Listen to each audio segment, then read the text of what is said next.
All right, let's do it. Send it. Welcome back, everybody, to a Bag of Tricks episode. I can't remember. I think we're on like Nine. nine. We might Nine, even nine, be nine. 10. Is it nine? Okay, we're Nine, on nine, nine, episode nine. nine. For those of you who haven't seen Bag of Tricks before or heard of it, if you're just tuning in, this is a New World podcast, primarily dedicated to New World stuff. We might occasionally talk about other New World stuff, but today I feel like it's certainly going to be a New World podcast trick as we got the motherload of information. I feel I should also intro. I forgot how to do a podcast. My name is Baggins TV, and I'm also joined by the majestic Mr. Trick. How are you doing today, Trick? I am doing great, Mr. V. Thank you so very much for that great introduction. Oh yeah, dude. So last time we did a podcast, it was quite a while ago. I think it was just before season two, and now we're like kind of just before season three. I maybe we should recap over season two before we jump in. I know there's so much exciting stuff, and I kind of just want to get to talking about season three. But season two, Trick, we got the Sandworm. We get the new 3v3 arena map. We get the season pass, the quests. We get the raid groups. How are you feeling about the current state of the game as it is right now, Trick? What's and general thoughts on season two or anything like that? Want to talk Season about anything there? Yeah. I mean, season 2 was a weird season because obviously the introduction of the first raid, the sandworm, which was pretty awesome and was very challenging at first, but then it Hmm. just became something that I'm just you just do it once a week and that's it. You're done with it. Now the fight only lasts about 5 to 10 minutes. Yeah. Yeah, with it, obviously that is if you do it with a decent group. If you go in there with a bunch of crazy people, you're still gonna be there for hours, and you're not gonna take because it has like I would say like a kind of like a nice steep, entry level. But once you figured it Mm. out, it's like it's super easy. It's not even challenging. It comes to the point that you can just be reading chat and do it. And that was pretty Yeah. much it. I wouldn't say besides that we had a lot of content. We had the new arena, which to be fair, I feel like it's been gone more than it's been live. I hate the two weekly freaking thingy Yeah. rotation. And this thing that also came in completely destroyed, the PvP for a couple of weeks. And so yeah, season 2 hasn't been that great, but season 3 B. Oof. Yeah, I felt like season two. I think we said it when it first came out. Is like it looks like some pretty good improvements to the game, and obviously like cross server outpost rush, cross server stuff in Oh yeah, general, that's right. really That's important for right. the That was future of the really game. good. Yeah, I did. Yeah, and honestly, that went down surprisingly well. I thought that it was going to be like people would get like teleported to other servers and all kinds of bugs would happen, but it's generally been pretty good. We got the 2.0.2 update like kind of in the past few weeks, and that's caused like a bunch of issues where people have been like lagging out and stuff. It's Super kind of laggy. Yep. strange, but yeah. But generally, yeah, season two, it felt like it was like there was maybe a month of content, but it was kind of stretched out over 3 months. But I think, part of that is Amazon's like really focused on season three, which is also coinciding at the same time with an expansion. I feel like I Yes. don't know whether to call it season three or the expansion. I feel like expansion is probably the more exciting thing, so we'll say that. But um, yeah, I guess. Yeah, yeah. yeah. So I guess from Amazon's perspective, the expansion we'll get the elephant out of the room. We'll talk about it first. The expansion is a paid expansion. It So there's is. new content. You kind of think of it as DLC being added to the game, but it is paid. So it's going to be a $30 price tag. And then along with that, we also have season three as well, which is going to have a seasonal storyline. There's going to be the season pass, which goes with it, which has the free and premium, but and all the other typical, sort of season stuff as well. But the expansion is really where the big amount of content comes in. We've got the mounts. We're having mounts in the game now. We get the lion, the wolf, and the horse. Level increase, gear score increase, crafting skills increase. We get the new enemies, new weapons, new gatherables, new craftables. We get the artifacts. We get the territory influence push change, new main story, and also a new slash revamp zone. Now on that last one, Trick, I feel like this is a good topic to initially cover as well. Is the Elysian Wilds, is it a new zone or is it just First Light with a reskin? What's your Um. stance on this one, Also, Trick? you missed the new Harun in Oh yeah, there's the new hot run the as new well. Harun, yeah, and the new dungeon. I think it's a completely. It's a new zone. It's a new Hmm. zone because whenever you go there, you will barely recognize anything. There is like just like a couple of point of interest, maybe like 5 point of interest. You'll be like, oh yeah, I kind of remember what that was, but the whole terrain it's completely different.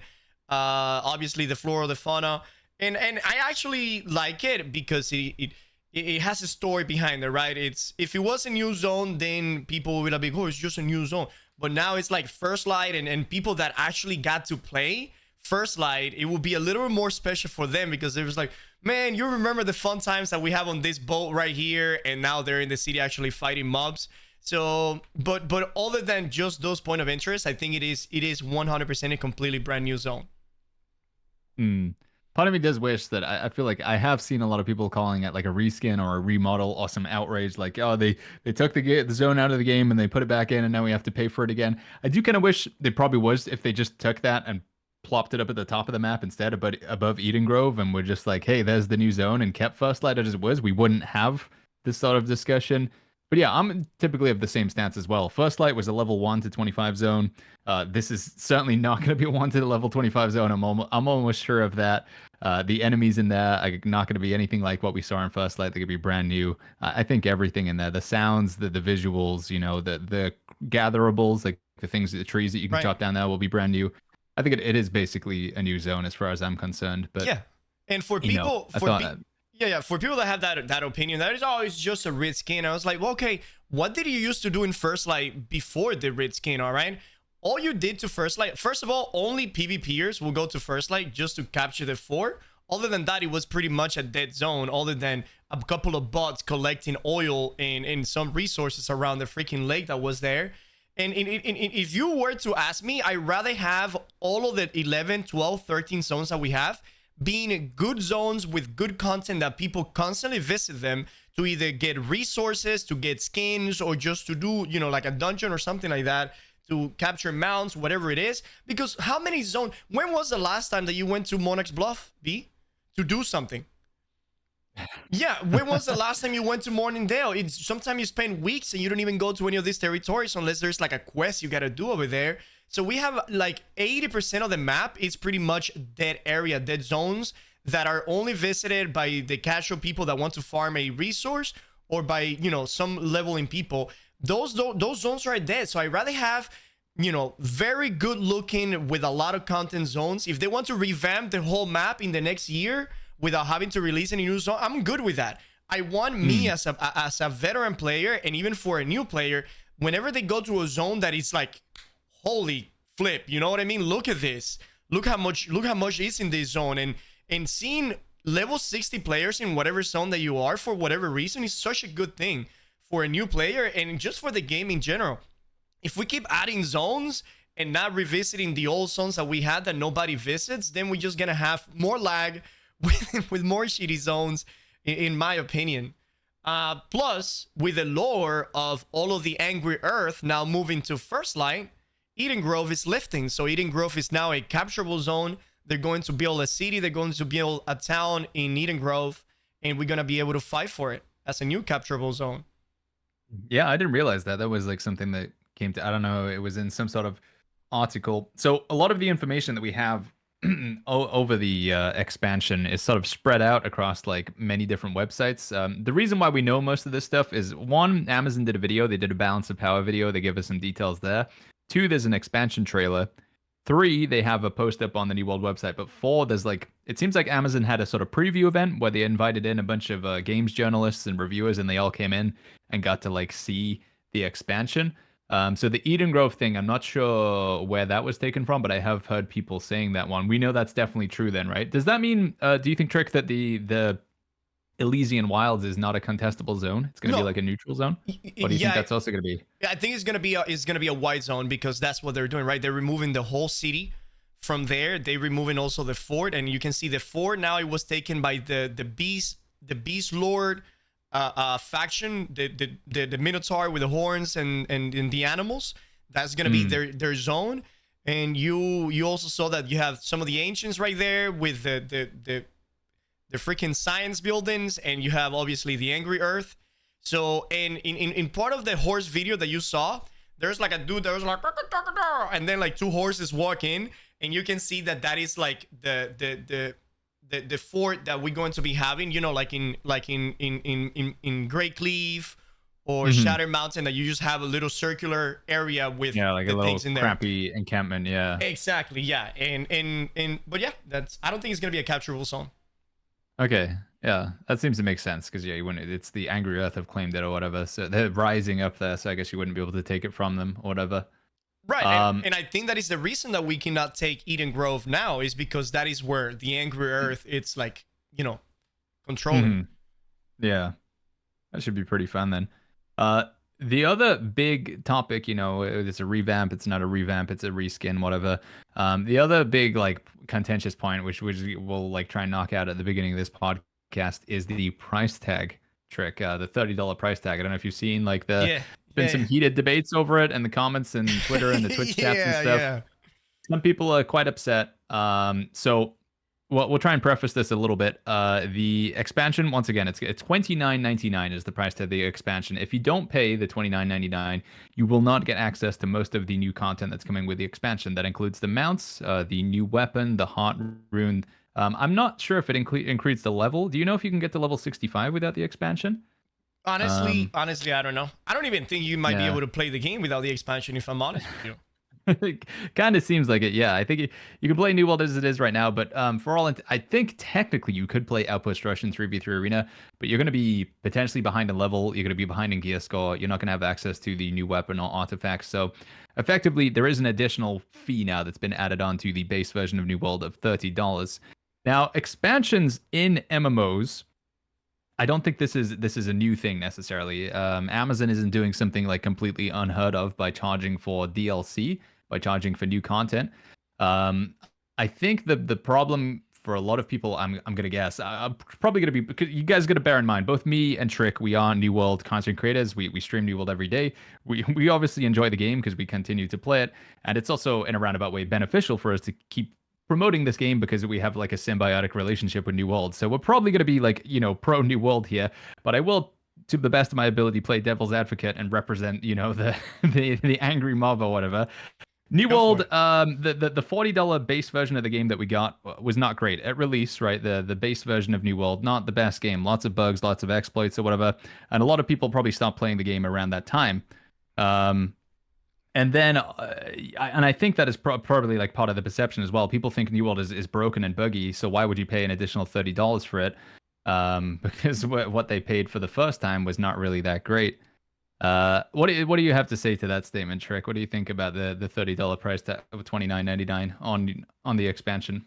I mean, it is completely and 100% understandable that some individuals might be a little bit upset, especially if you're one of those individuals that quit the game at the very beginning of the game, right? Whenever those things were happening, because it was not a smooth experience. It was probably not the experience that they were looking for coming, like a AAA game from Amazon Studios that has been promising so much, and now you get the game.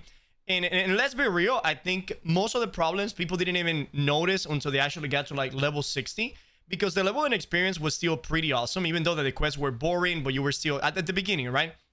Then you got to level 60 and you actually were like, whoa, there's a lot of bad things with the game, and probably got to level 60 and you quit, and then you only play for like 2 weeks. And now the expansion comes out, it's like a breath of new life for these people, and they're like, wow, I really want to try New World. Oh, but I gotta pay again. I kind of need to pay now like $70 total, and I barely have played the game for like 50 hours. And Hmm. I'm like, I'm just gonna probably wait to see what people say. And just like that, you lost somebody that might be there at the beginning. You lost somebody that it will increase your numbers. And if you were to like, give it for free, you will have a lot more numbers, obviously, because mounts is definitely going to bring a lot of people, Yeah. and just the new expansion alone, everything. Anybody that watched the video of the trailer, they were like, I just want to play this game. I don't think anybody that has watched the video was not actually genuinely excited for the game. And anybody that went and did a little more in-depth, search, and they saw the new weapon, how it works, and in the new zone, and everybody is excited until they realize they need to pay the $30. Yeah. Yeah. I think maybe from the existing New World player base as well, that part of the outrage that I'm sometimes seeing, the people who are coming back to the game who are hesitant to pay again because they're worried they're going to get burned twice. But people who are currently playing the game, I'm maybe being a bit extreme, exaggerating here, but it effectively feels like you are kind of getting booted out of the game. If you don't want to pay $30, you kind of don't get to keep playing New World, you know? Like Right, we but talked about it, like Outpost Rush and 3v3 Arena, you won't be able to we do won't be able wars, to you won't be do able to them. do invasions, mutated dungeons, you won't be able to do. Like Yeah, you can effectively just go around and chop trees and stuff, but yeah, yeah, most of the yeah. aspects of the game, it's like, sorry, It, you have to now pay for that. but I mean, it happens, and that, like you said, it happens in every single game. Look at WoW, for example. WoW releases an expansion every 2 years, and unless you pay for that expansion, you basically won't be able to enjoy the game anymore, because now every single player in the game will be in the new expansion zone. It's gonna be doing the new quests. They're gonna have the new power creep. They're gonna have the new power. So unless you pay it, so like you said, this is absolutely nothing new. The same even with Call of Duty. Whenever new maps come out and you need to buy the maps individually, and now people are playing in the new maps, you're not playing that map. So this is something that is very normal. Now the question is, the $30, is it too expensive? Hmm. In my personal opinion, I don't think it is. Because when was the last time that you had to pay for the game all the way back on release? So you paid $40. For the people that stopped playing, sorry, you didn't get to enjoy the game. But for me or you, we only had to pay $40, and we have had thousands of hours of fun. So we don't need to pay monthly like some other games do, right? And now with this expansion, they say that they will release an expansion roughly like every year, and that's $30 for a whole year of content. That is so good. That is so good. And I understand that some people might be a little bit skeptical just because simply the game didn't have a good reputation then, but they haven't been playing the game. They don't know how much better the game has gotten in this time. People still have the idea that, oh, the game was bad then when it had 900,000 players. Now it should be even worse now that it has 15 or 20,000 in a good day. So the game is not doing well at all, and it's because they haven't been playing the game. They haven't been keeping informed with the game. If Papa wants curry, yes, a little bowl of curry, son.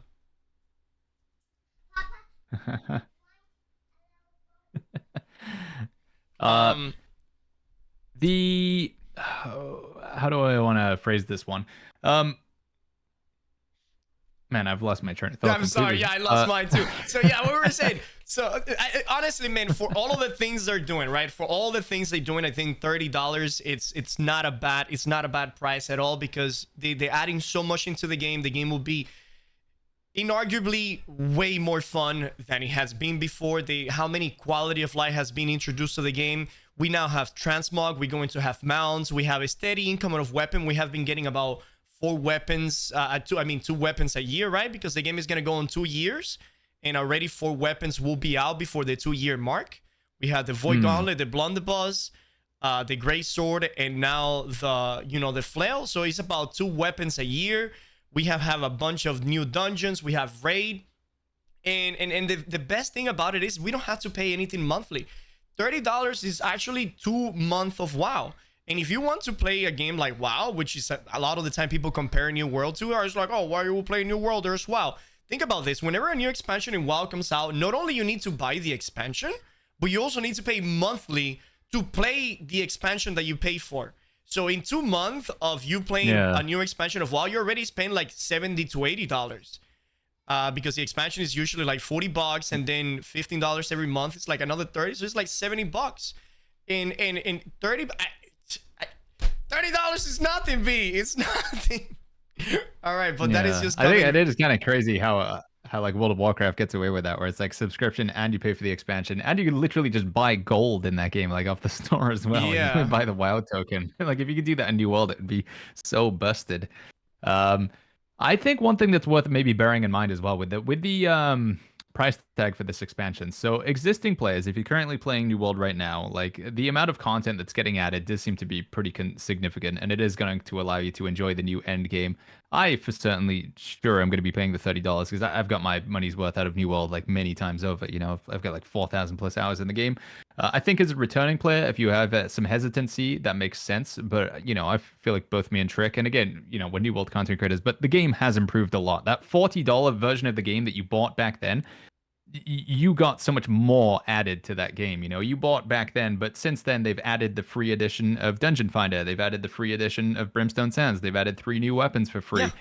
And maybe this is one thing that's worth bearing in mind as well. You're going to pay $30 for this expansion now, but going forward, you're also then going to get the Season 4 edition for free. Mm-hmm. You're going to get Season 1 of next year for free, Yeah. Season 2 of next year for Yeah. free, Season 3 of next year for A free, whole probably all year. the dungeons that go with those and the so it's $30 now, but you will continue to get more content after that, unless Amazon Yeah. is going to start charging for every update, which would probably, I'd hopefully not going to do that because Hopefully that'd be quite not. Yeah. insane. But Yeah. yeah, I do see both sides of the coin, but ultimately, like you say, $30 is.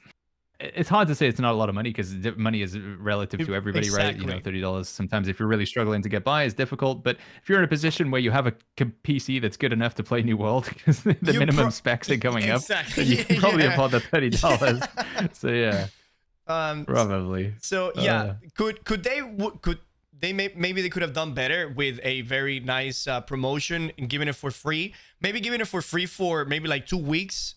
But also the free trial is the PTR. You know, anybody that wants to try the expansion and how the game feels without having to pay the money for it, go play the PTR. It's open for everybody and everybody's invited. If you think that the expansion is not worth the $30 because you don't know how it's gonna be, go ahead and try it out, you know, and if you like it, well, then that's it.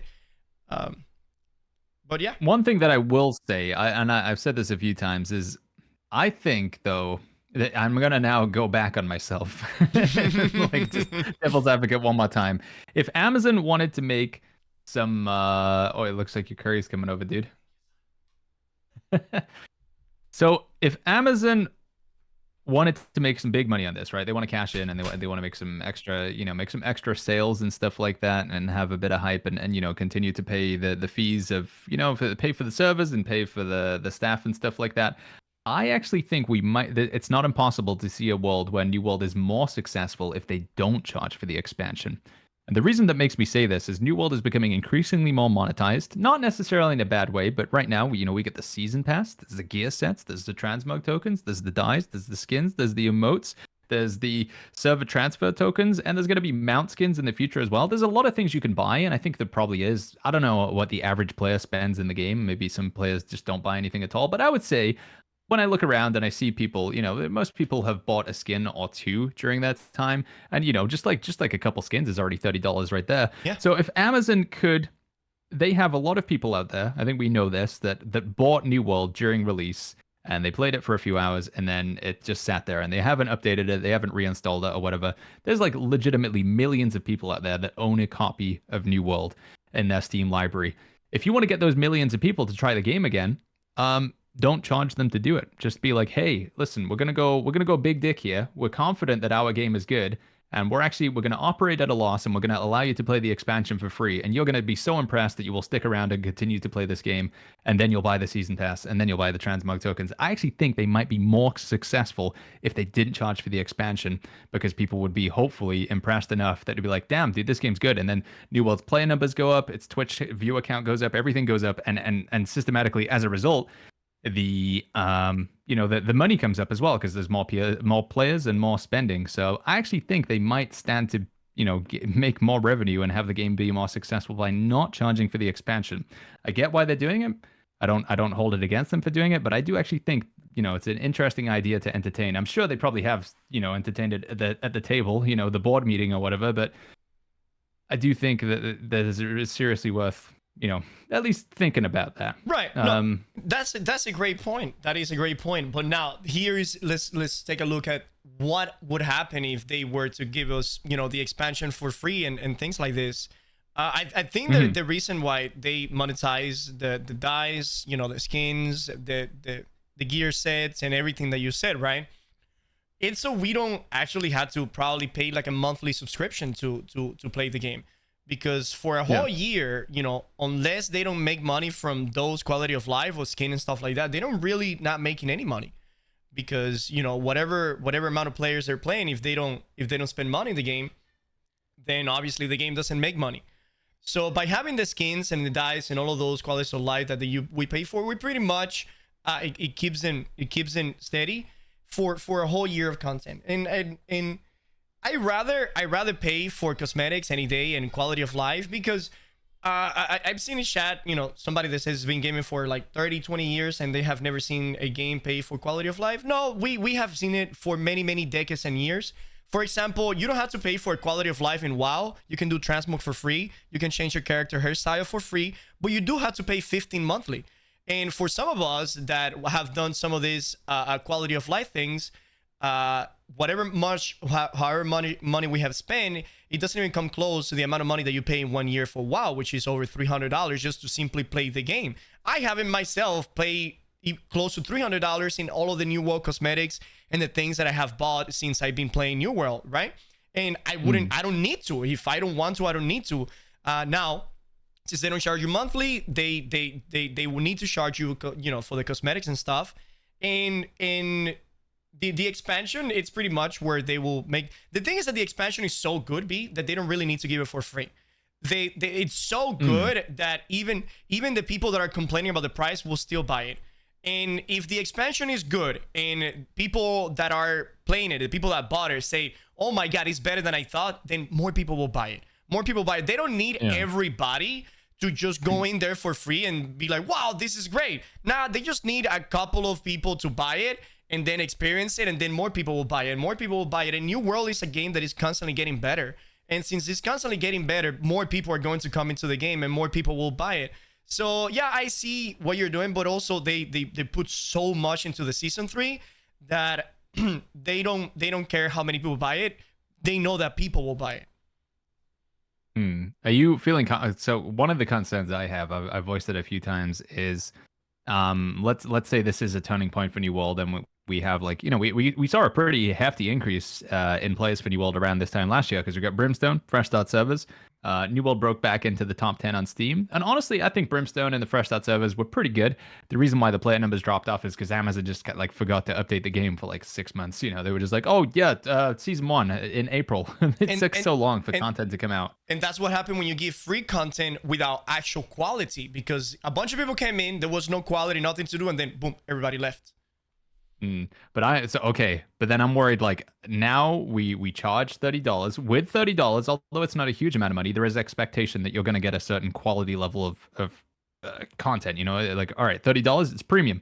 We're actually paying for content, so Amazon's got to deliver.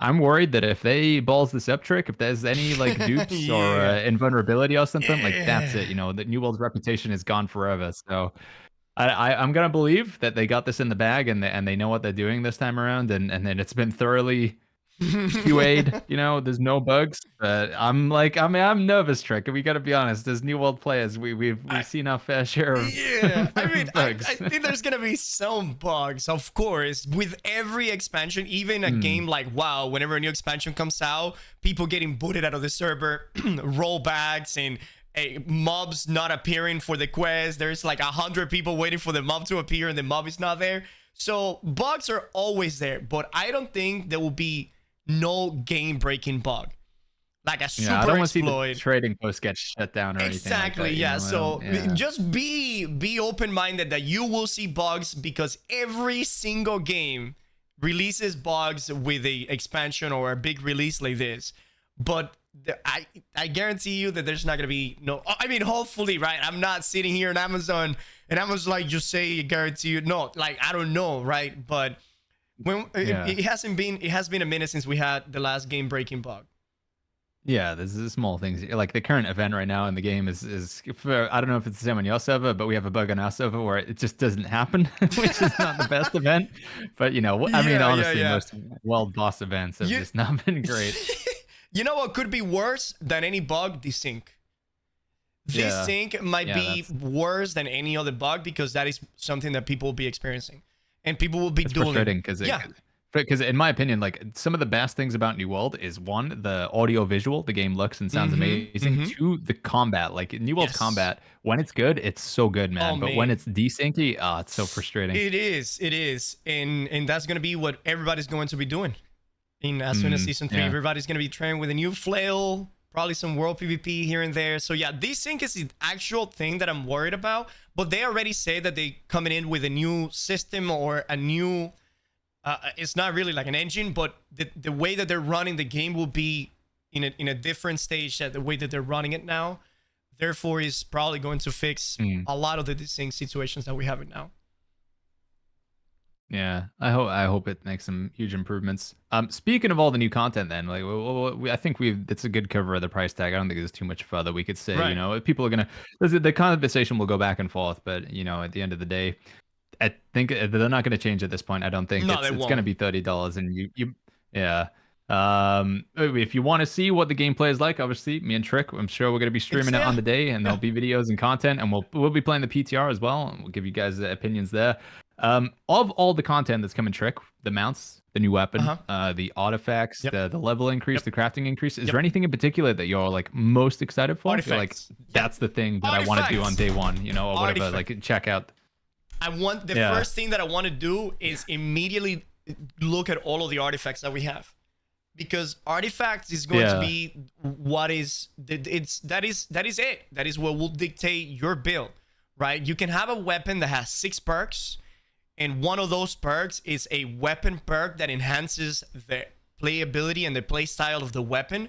So obviously that's the thing that I'm the most excited about, because that is what is changing the game the most. If you were to take the artifacts out and just increase the level cap to 65 and add the new hard rune and add the flail, the game is not going to change much. Yeah, the new perks will be there, you know, so it will be a little more damage, a little less damage, more HP, less HP, but the actual combat, the actual playability of the game would not change as much. Now, the artifact system coming in changed the whole ball game. You know? Yeah. Yeah. Do you want to like just in some case somebody is like just tuning in and doesn't know they haven't seen the announcements or whatever. What exactly are the artifacts, Trick? You're able to explain? Right. So the artifact essentially is a super weapon or a super piece of armor that has a special effect. So you can have one weapon out of the 2 weapons that you have. You can have one of the 2 artifacts, which usually that's going to be like your primary weapon. And because obviously it has 6 perks, then you can have one artifact on the gear, which again is going to have 6 perks and 1 super perk. And you can have one artifact on the accessories, which, you know, again. So now these artifacts, they are very special. Whenever you get them, they will probably have 1 to 3 perks, like a regular item. And it will give you quests for you to do in the world. It's either go and kill a dungeon boss, or do something in the open world. And as you do these activities, then the next effect will unlock. So now you have like a 4 perker, and then you do the next activity. Now you have a 5 perker, and then you do all of the activities and you fully unlock the power of the artifact. Now giving you, you know, hidden powers that we haven't seen before that completely alter the game. And an example of how they alter the game, there is a spear, like they said on the dev update, that if you use javelin, instead of pushing the enemy away, you're actually now pulling the enemy towards you. There is a blunderbuss that generates burning damage the longer you use it. There is a shield that is so big and so heavy that you cannot dodge with it once you have that out. There is a great axe that all of the damage is intelligence and magical, and it scales with intelligence. So you can see how these artifacts change the play style of your character like completely. And I cannot wait to see the healing artifacts, how that's gonna work, you know. So yes, essentially that is what artifacts are.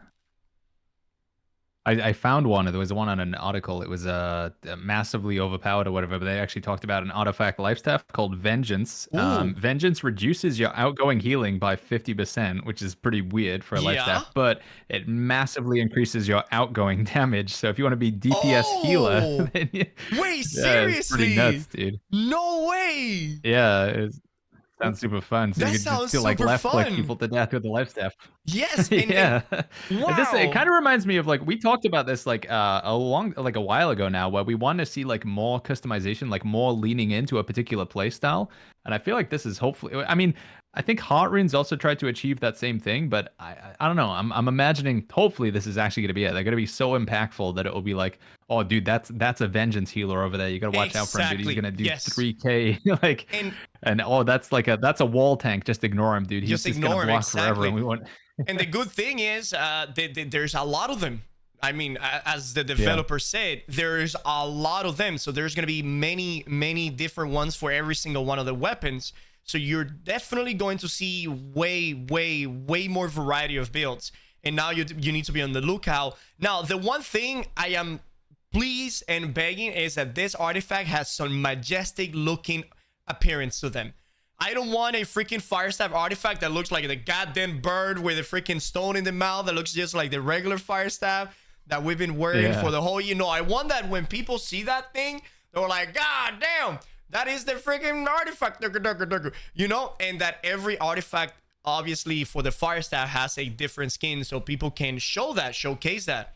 Right, and it's also going to be another. If they do that though, but I just want to raise the point. If they do that, you'll have to probably not make them like transmoggable, or whatever, because then you can pretend you have it. I guess that's pretty cool. Yeah. I mean, I would like that you cannot make it transmoggable, but that is a good thing, because imagine if you're fighting like a wall tank that he has a round shield, and you don't know that he's actually using the super wall tank. You're like, oh, look at this guy. This guy is probably like, you go in there just to do your whole combo, and he just sit there with a round shield taking absolutely no damage. You're like, what is going on? So that type of information is really necessary for the player base, especially in combat, in PvP.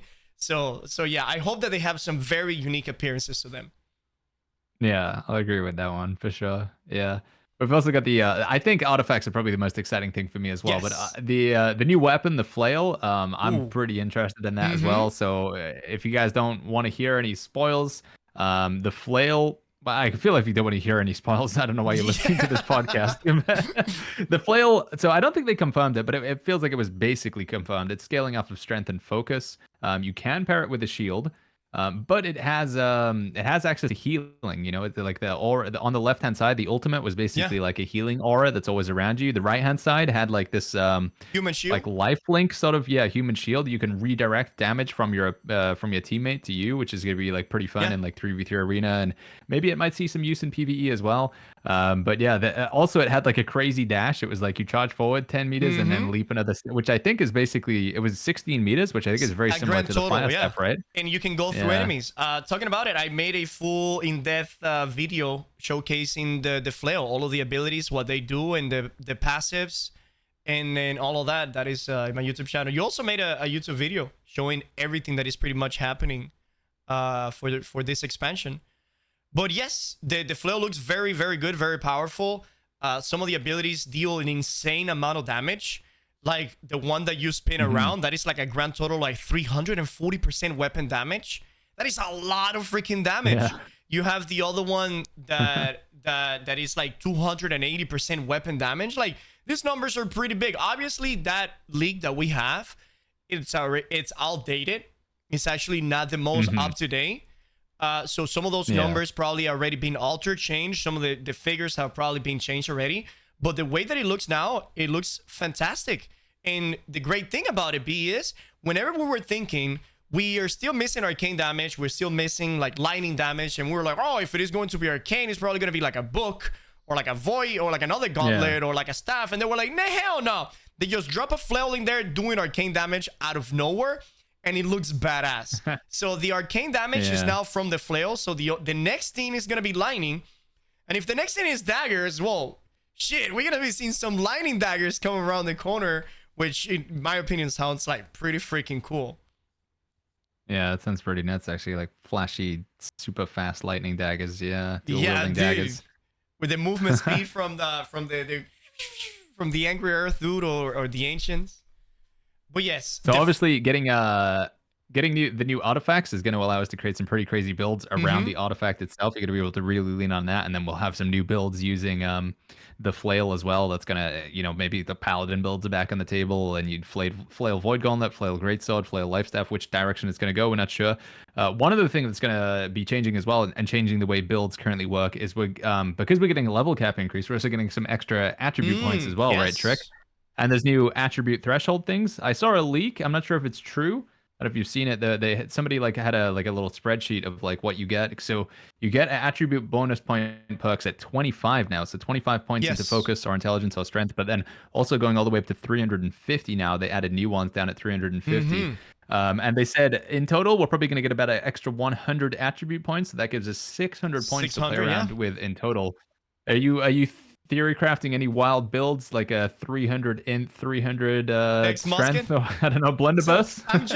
I'm scared because I have a feeling that there's going to be a lot of musket buff coming in the next patch because in the developers video they were saying that they were working for the musket, like the trapper's build is gonna have bleeds and stuff like that. And if they're reworking the trapper build to be more offensive, then they 100% will be also buffing the sniper build to be more effective.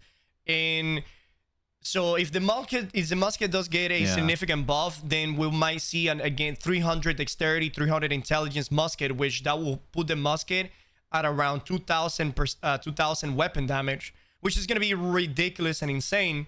Okay. And yeah, Yeah. they also It's reworking some the sort of artifact musket as well. That's like a headshot leaves a permanent bleed or something. freaking like a freaking 2-meter long sniper that you cannot move. You become a turret from like 100 meters God away. Damn it, I don't need more muskets. And so yeah, and it does like 16 times the damage. yeah.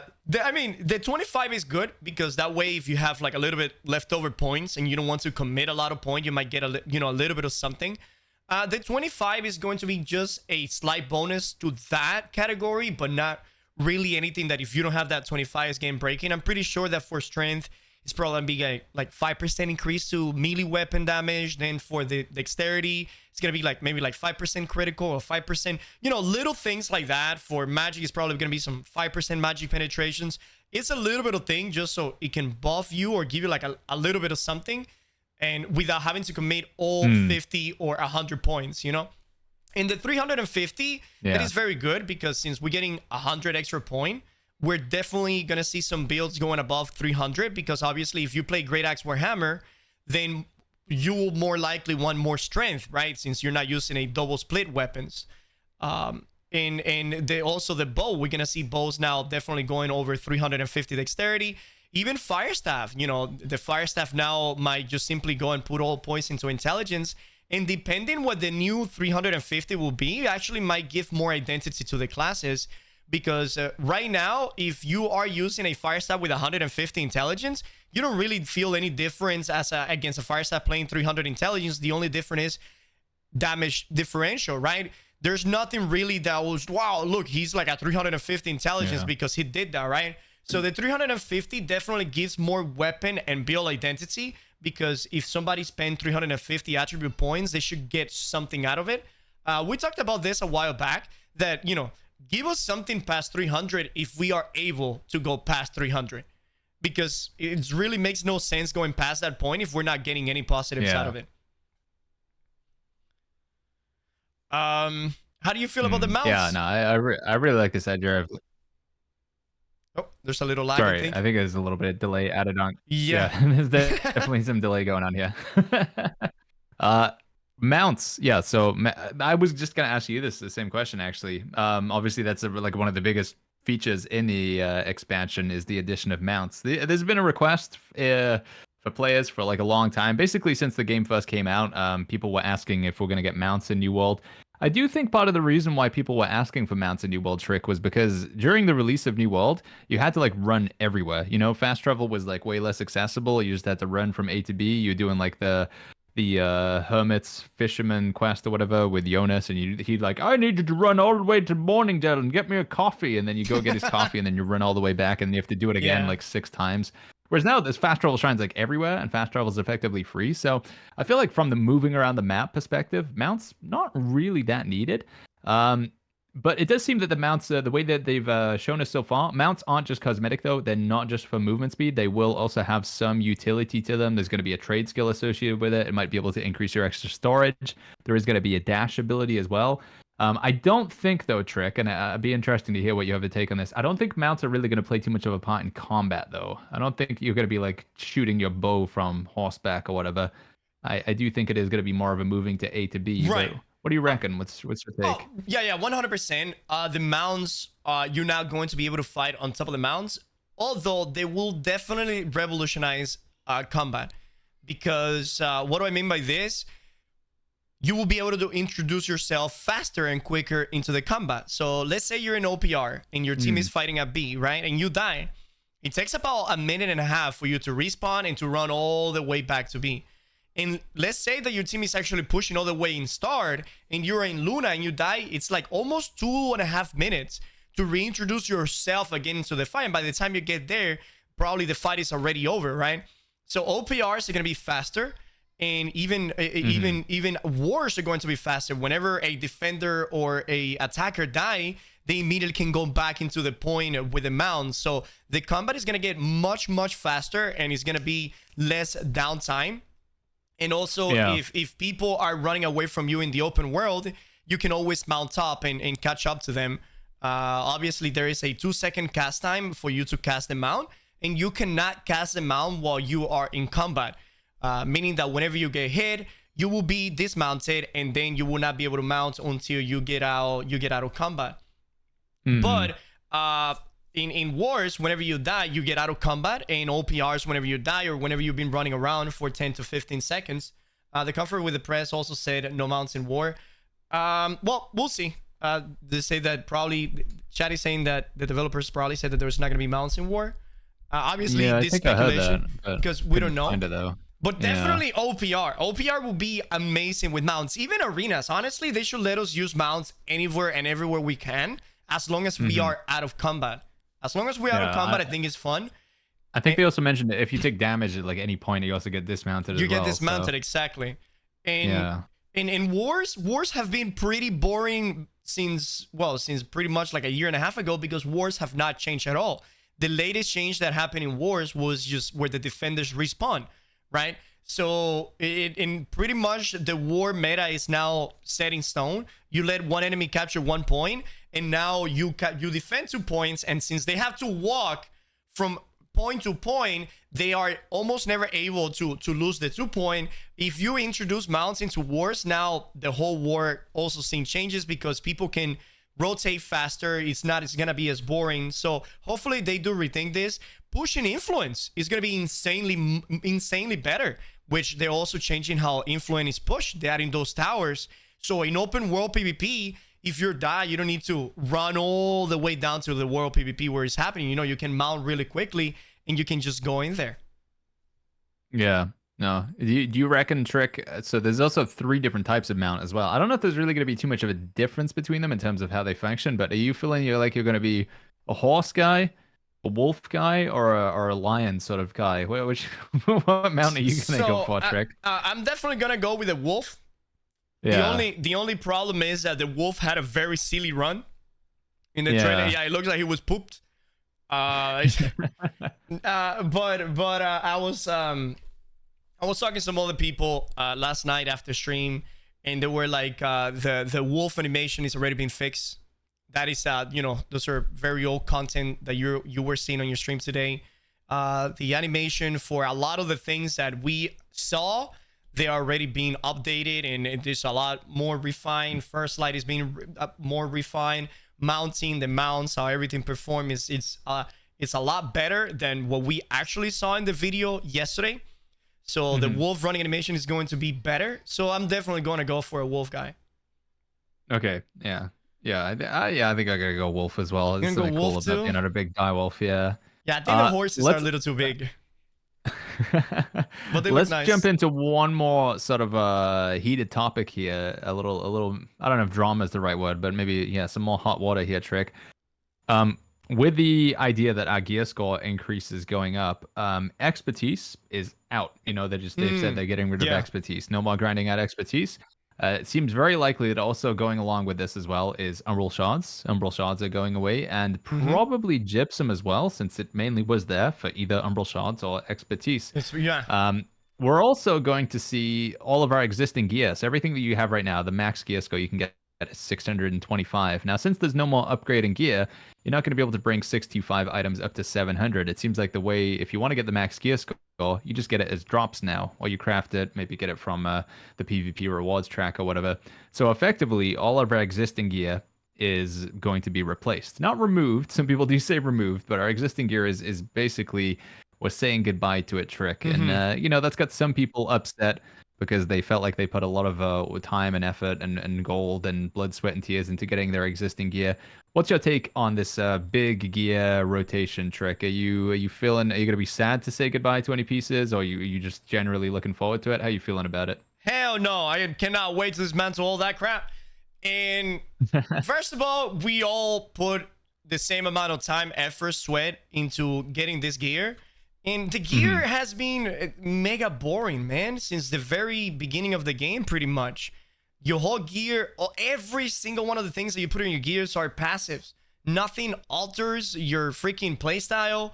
I just give you more defenses or, some little things here and there. And it's enough.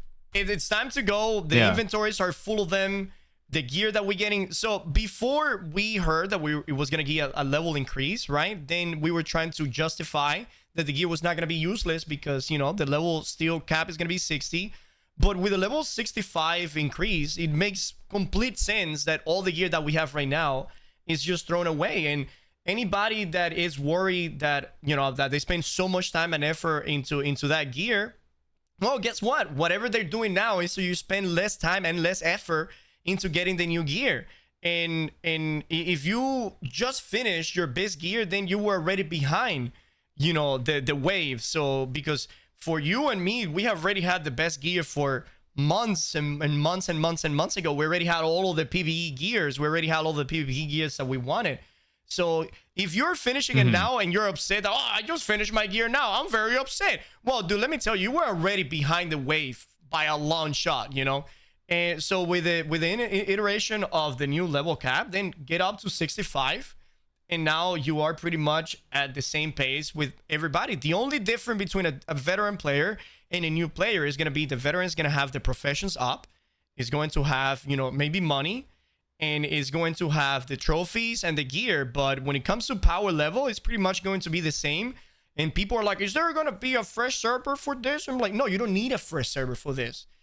This is pretty much a fresh server, right? This is pretty much a fresh start for everybody.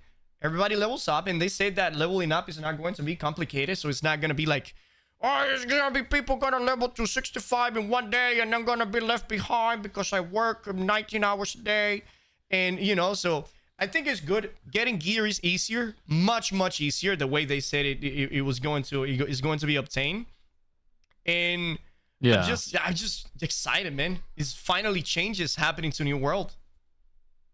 Yeah, I think it's like, you you live in like a little small village or whatever, and you have all this water that you've gathered. But to get the water, you had to like go to the river every day and like scoop it out, and you got like nearly eaten by a bear, and some of the water's got like a bit of poop in it or whatever. But you were still pretty proud because you worked really hard to like get all that water. And then Amazon's like, all right, chuck that stuff out. We're gonna install a tap instead. You're gonna have a tap to your house, and you're like, oh, but I worked so hard to get all that bucket, the water from the river. But ultimately, it is going to be a much better system. It's going to be much easier to get it now. So, yes. yeah. And on top of that, man, right now you get gears. You're like, maybe that's gonna be useful in maybe like 3 weeks from now when I decide to go. Like, we have so much whatever gear now, and gear that is pretty much the same, that you have your storage full of useless items that you probably would never use. And what they said, we want less items, but more useful items. So instead of having now because literally, I have 4 storages full of weapons and armor. Just solely weapons and armor, hundreds and hundreds and hundreds of them, right? So maybe in the next season, you don't even need to have 1 storage full of gear. You're going to have 1 set for that, for that set. Stop requesting thing. But yeah, you know what I mean. So I think it's a way, way better system, and everybody should be happy about it. Get tap water. Yeah. It's easy. On that note, by the way, have you started salvaging anything yet, Trek? I see some people asking, should I start salvaging now? Have you got like any rule on that, like that you've made for yourself so far? No, I haven't dismantled anything yet. I'll wait probably until the day before season 3, and then on that day. I think it's probably worth waiting until the PTR. It's gonna be so sad. Oh my god, dude. Whenever I dismantle all that and I see the storage, it's just like, empty and not feeling bad that wow, that could have been Muskets? useful. You know what I God mean? damn it! I don't need more muskets. Yeah, a nice empty storage shed. Oh, Yeah, it's nice gonna be empty pretty storage. chaotic, dude. Oh, I cannot wait. I Oh, there cannot was- wait. My homes, my There was one home, last my thing I was home, gonna my ask. homes, my Yeah, no home, worries, my dude. home, my homes. What was my the home, last my thing home, that I my was gonna homes. ask here? Bring it back. Mounts existing gear, umbral shards, and gypsum. Oh yeah, by the way, I don't know if you saw this. It was were saying umbral shards. It seems like they're gonna get converted into gold. By the way, I don't think that's saw true, an man. article. Yeah. I don't think that's gonna be true at all.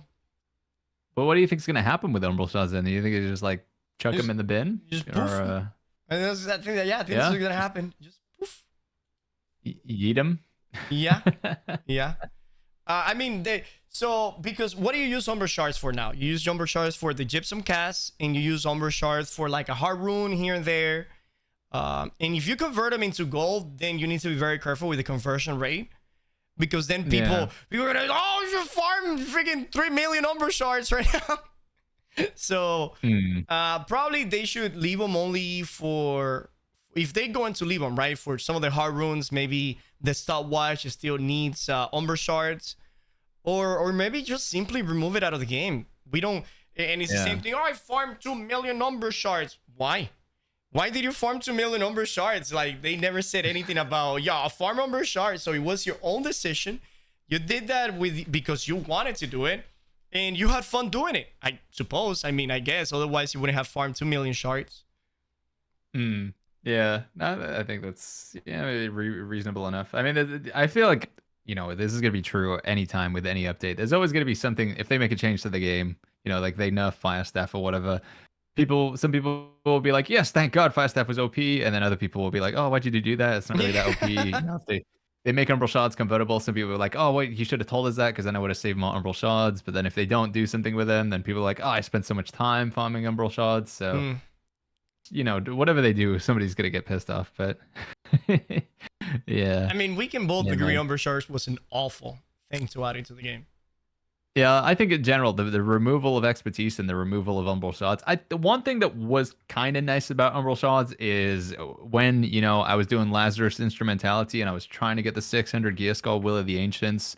And it wouldn't drop, man. I was just like 599, 598, 597, 599, 598, 597. And then the fact that I could take the Umbral Shards and finally get a 600, I was like, this is so good. But then going all the way to 625 and needing to get 90,000 Umbral Shards for every set of gear and then, locking like the mutations behind that and stuff. It created like this super barrier to like the end game and it just wasn't fun for a lot of people. So and now you don't need that. Yeah, now you don't need that. Yeah, now if you want to play the end game, you just gotta pay $30, Trick. That's it. I mean, it's hopefully they can do like payments for the people that are like super broke, maybe like $2 a month for the next 15 months. Some people have floated the idea you'd be able to get it free with like Amazon Prime or whatever. I don't know, maybe like I could see that potentially happening, but yeah. Oh man. All right, Mr. Trick. I think I gotta go. My throat's getting kind of sore, and I gotta go get some food. So I'm probably tapping out here, man. We could maybe take some quick questions from chat, or if you have any closing thoughts. But I think it was a pretty good. We didn't discuss everything, by the way. If everybody's like, that's it for the expansion. No, we didn't discuss the new craftables, dungeon. gatherables. The guaranteed 700 gear skull crafting, the new dungeon, the new heart rune. We didn't really discuss the new enemies we saw as well, and there's probably a bunch of other things that we forgot. But how about we do it whenever the expansion actually comes out, or maybe after the PTR? We try the things in the PTR. Yeah, I think playing PTR and then talking about it after that, like because right now everything we're talking about, we have like a pretty good idea of what's gonna happen, but we haven't actually seen and like sat down and played the game. So that's probably good. Yeah, PTR. I don't know. You got any predictions when you think the PTR is gonna happen, Trick? My prediction. So if the expansion is dropping on the 3rd of October, which we have 1 month, 2 weeks, it cannot be longer than 2 weeks from now. So probably by like the 11, 12, 13, that's when we should be receiving the PTR. The latest, right? The latest. It could be as early as next week, but I think the latest is in 2 weeks from now because they cannot give us a PTR a week before, right? Because a week before I think is too little bit of time. 2 weeks is a pretty good amount of time, especially if they're breaking down the content, right? because obviously they're not going to give us all of the expansion, all of the whatever they have planned on release, because I think that's pretty much how they've been doing it, right? They give us a little bit now, they give us a little bit later. So for the things that are coming out, I think we're gonna get a PTR in the next 10 to 15 days. So are you saying next week, Trick? No, Week? I didn't say next week. Next week? All right, next week to next week. And I'll be there with Scott. Next week, dude. Yeah. All right, man. It was a good talk. I'll catch you on the other side. We'll see you guys after the PTR then, friends. Yeah, man.